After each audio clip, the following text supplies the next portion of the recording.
Back to my channel. ഇന്ന് ഞാൻ വന്നിരിക്കുന്നത് ഒരു അടിപൊളി ഈവനിങ് സ്നാക്ക് റെസിപ്പി ആയിട്ടാണ്. പഴംപൊരി ഉണ്ടാക്കാനൊക്കെ ഒരുവിധം എല്ലാവർക്കും അറിയായിരിക്കും. എന്നാൽ നമ്മൾ ചായക്കടകളിലും ഹോട്ടലിലൊക്കെ കിട്ടുന്ന ആ ഒരു പഴംപൊരി ഇല്ലേ, ആ ഒരു പഴംപൊരി എങ്ങനെ ഉണ്ടാക്കാമെന്നാണ് ഞാൻ ഈ വീഡിയോയിലൂടെ പറയുന്നത്. അപ്പോൾ നമുക്ക് നേരെ വീഡിയോയിലോട്ട് പോവാം. ഞാനിപ്പോൾ ഇവിടെ കുറച്ച് മൈദ എടുത്തിട്ടുണ്ട്. മൈദ പഴത്തിൻ്റെ ക്വാണ്ടിറ്റിക്ക് അനുസരിച്ചാണ് മൈദ യൂസ് ചെയ്യേണ്ടത്. ഞാൻ ഇപ്പോൾ ഇവിടെ 2 പഴമാണ് യൂസ് ചെയ്യുന്നത്. അപ്പോൾ അതിനനുസരിച്ചുള്ള മൈദ ഞാൻ ഇവിടെ എടുക്കുന്നുള്ളൂ. കുറച്ച് മഞ്ഞൾപ്പൊടിയും കൂടി ചേർത്ത് കൊടുക്കാം.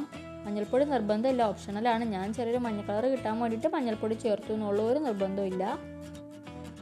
ഒരു ഇത്തിരി ബേക്കിംഗ് സോഡ കൂടി ചേർത്ത് കൊടുക്കണം. ഒരു ഇത്തിരി മതി, അധികം ആവരുത്. അധികം ആയി കഴിഞ്ഞാൽ പഴംപൊരി നല്ല ചുവപ്പ് കളറായി പോവും. അധികം ആവരുത്, ഇത്തിരി ചേർത്താൽ മതി. ഇത് പിന്നെ കുറച്ച് ഉപ്പും കൂടെ ചേർത്ത് കൊടുക്കുക. ഒരു തരിയൊന്നുള്ള ഉപ്പ് മതി കേട്ടോ. ഇനി ഇതെല്ലാം കൂടി കുറച്ച് വെള്ളം ഒഴിച്ചിട്ടൊന്ന് മിക്സ് ചെയ്തെടുക്കണം. ഒരുപാട് വെള്ളം ഒഴിച്ച് ലൂസാക്കരുത്, കുറച്ച് വെള്ളം ഒഴിച്ചിട്ട് നല്ല തിക്ക് മാവാക്കി എടുക്കണം. നമുക്ക് പഞ്ചസാരയും കൂടി ചേർത്ത് കൊടുക്കാനുള്ളതാണ്, അപ്പോൾ ഒരുപാട് ലൂസായി പോകരുത്. പഞ്ചസാര ഓരോരുത്തരുടെ ടേസ്റ്റിനനുസരിച്ച് ചേർത്ത് കൊടുക്കുക. പിന്നെ ഞാൻ ഇവിടെ കുറച്ച് പുളിമാവ്, ദോശമാവ്, തലേന്നത്തെ ദോശമാവ് ചേർത്ത് കൊടുക്കുന്നത്. അതാണ് നമ്മുടെ പഴംപൊരിയുടെ രഹസ്യം. ഒരു 3 ടേബിൾ സ്പൂൺ ദോശമാവ് മതിയാവും. ഇതെല്ലാം കൂടെ നന്നായിട്ടൊന്ന് മിക്സ് ചെയ്തെടുക്കുക. പഞ്ചസാര ഒന്ന് അലിയുന്നത് വരെ നന്നായിട്ടൊന്ന് മിക്സ് ചെയ്തെടുക്കുക. ഈ ഒരു പരുവത്തിലുള്ള ബാറ്ററാണ് നമുക്ക് വേണ്ടത്. ഒരുപാട് ലൂസായും പോകരുത്, ഒരുപാട് തിക്കായും പോകരുത്. നമ്മുടെ ബാറ്റർ ഇപ്പോൾ ഇവിടെ റെഡി ആയിട്ടുണ്ട്. ഇനി വേണ്ടത് നേന്ത്രപ്പഴമാണ്. ഞാൻ ഇവിടെ 2 നേന്ത്രപ്പഴം എടുത്തിട്ടുണ്ട്. ഒരുപാട് പഴുത്തു പോയ പഴമൊന്നുമല്ല, പാകത്തെ പഴുത്തുള്ള പഴമാണ്. സാധാരണ ചായക്കടയിൽ നിന്നൊക്കെ പഴംപൊരി കിട്ടുമ്പോൾ വലിയ പഴംപൊരി ആയിരിക്കും. ഇത് ഞാൻ പഴം കുറച്ച് വലുതായതുകൊണ്ട് അത് 2ആയിട്ടൊന്ന് കട്ട് ചെയ്യാമെന്ന് വിചാരിച്ചു. ഒരു പീസ് ഞാൻ 5 സ്ലൈസാക്കി കട്ട് ചെയ്തിട്ടുണ്ട്. ഈ ഒരു തിക്നെസ്സുള്ള സ്ലൈസാണ് ഞാൻ എടുക്കുന്നത്. അതുകൊണ്ടുള്ള ഗുണം എന്താണെന്ന് വെച്ചിട്ടുണ്ടെങ്കിൽ പഴം പെട്ടെന്ന് വെന്ത് കിട്ടും. പഴംപൊരി പെട്ടെന്ന് വെന്ത് കിട്ടും, അധികം ടൈം എടുക്കില്ല. പിന്നെ ക്വാണ്ടിറ്റിയും കൂടുതൽ കിട്ടും. അപ്പോൾ ബാറ്ററും റെഡിയായി, പഴവും റെഡിയായി. നമ്മൾ തിളച്ച എണ്ണയിലിട്ട് ഒന്ന് ഫ്രൈ ചെയ്തെടുക്കാം.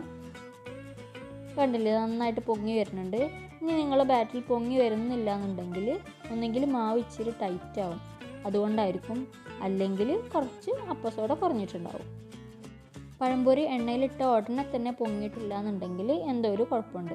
അപ്പോൾ ആദ്യം ഇച്ചിരി വെള്ളം ഒഴിച്ചിട്ടൊന്ന് ലൂസാക്കിയിട്ട് മാവ് ഇത്തിരി ഒന്ന് ഒറ്റിച്ചു കൊടുക്കുക. അപ്പോൾ തന്നെ പൊങ്ങി വരുന്നുണ്ടെങ്കിൽ മാവ് റെഡി ആയിട്ടുണ്ട്. ഒരു മീഡിയം ഫ്ലെയിമിലിട്ടിട്ട് ഫ്രൈ ചെയ്തെടുക്കുക. വേവാൻ വേണ്ടിയിട്ട് അധികം ടൈമൊന്നും എടുക്കില്ല. നമ്മൾ കനം കുറഞ്ഞ പഴമല്ലേ എടുത്തേക്കുന്നത്, അതുകൊണ്ട് പെട്ടെന്ന് വെന്ത് കിട്ടും. അങ്ങനെ പഴമൊക്കെ ഒന്ന് ഫ്രൈ ചെയ്തെടുക്കുക. ബാറ്റർ നമ്മൾ റെഡിയാക്കിയിട്ട് ഒരു 10-15 മിനിറ്റ് റെസ്റ്റ് ചെയ്യാൻ വെക്കുകയാണെങ്കിൽ ഒന്നും കൂടി നന്നായിരിക്കും. അപ്പോൾ നമ്മളെ പഴംപൊരിയൊക്കെ ഇവിടെ റെഡി ആയിട്ടുണ്ട്. നമുക്കൊരു പ്ലേറ്റിലേക്ക് മാറ്റി സെർവ് ചെയ്യാം. അപ്പോൾ കഴിയുമെങ്കിൽ എല്ലാവരും ഈ റെസിപ്പി ഒന്ന് ട്രൈ ചെയ്ത് നോക്കണം. വൈകുന്നേരമൊക്കെ കുട്ടികൾക്കൊക്കെ ഒന്ന് ഉണ്ടാക്കി കൊടുത്ത് നോക്കണം. അപ്പോൾ നിങ്ങൾക്ക് ഈ വീഡിയോ ഇഷ്ടപ്പെട്ടെങ്കിൽ ലൈക്ക് ചെയ്യുക, ഷെയർ ചെയ്യുക, സബ്സ്ക്രൈബ് ചെയ്ത് സപ്പോർട്ട് ചെയ്യുക. Thank you.